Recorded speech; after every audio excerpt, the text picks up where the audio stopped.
Welcome to Vibrant. నేను మీ శివాని. పవన్ కళ్యాణ్ ప్రస్తుతం తన సినిమాల మీద ఒక క్లారిటీతో అయితే ఉన్నారు. డిప్యూటీ సీఎంగా పదవి బాధ్యతలు తీసుకున్న తర్వాత క్షణం తీరిక లేకుండా ప్రజా సేవలో ఉంటున్నారు ఆయన. ప్రతి వ్యవస్థలోనూ మూలాలకి వెళ్లి అవినీతిని అంతం చేయాలని పాటుపడుతున్నారు. ఇక అధికారులు అందరినీ కూడా పరుగులు పెట్టిస్తున్నారు ఆయన. ఇక పిఠాపురం నియోజకవర్గ అభివృద్ధిని ఆయన మరింత ప్రత్యేకతంగా తీసుకుంటున్నారు.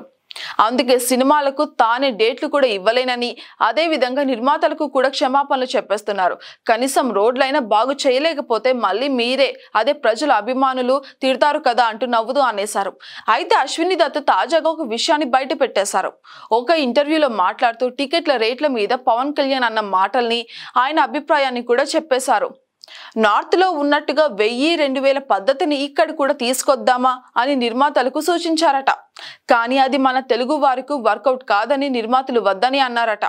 ఒకవేళ అదే గనక పాటించి ఉంటే, టికెట్ రేట్లు అమాంతం పెంచి ఉంటే పరిస్థితి ఇంకొకలాగా ఉండేది. 500 టికెట్ రేట్లు ఉంటేనే ఇక్కడ జనాలు సరిగ్గా చూడడం లేదు. ఒకవేళ గనక 2000కు టికెట్ రేట్ను పెంచితే మాత్రం ఫ్యాన్స్ తప్ప మిగిలిన జనం అంతా కూడా ఓటీటీలోనే నమ్ముకుంటారు. కానీ మన నిర్మాతలు అత్యాశ వద్దని అనుకుంటున్నారేమో. 500 టికెట్ రేట్లతోనే సర్ది పెట్టుకున్నారు. పవన్ కళ్యాణ్ కు తన సినిమాల మీద ఉన్న క్లారిటీ గనక చూస్తుంటే మాత్రం అందరికీ ఒకటే అర్థమవుతుంది.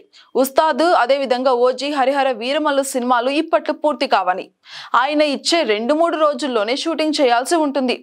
ఎక్కువగా రోజుల్ని కూడా డిమాండ్ చేసే పరిస్థితి అయితే ఉండదు డైరెక్టర్లకి.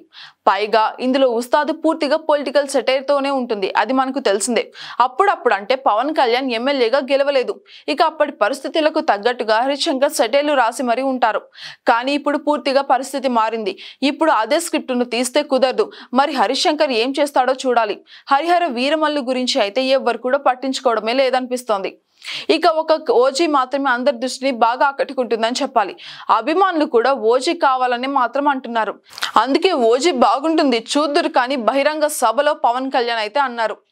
అంటే ఈ 3 చిత్రాలను మాత్రమే పవన్ కళ్యాణ్ పూర్తి చేస్తారని, ఇతర ప్రాజెక్టులను అసలు ఒప్పుకోరని అర్థమవుతుంది. For more updates subscribe to Vibrant.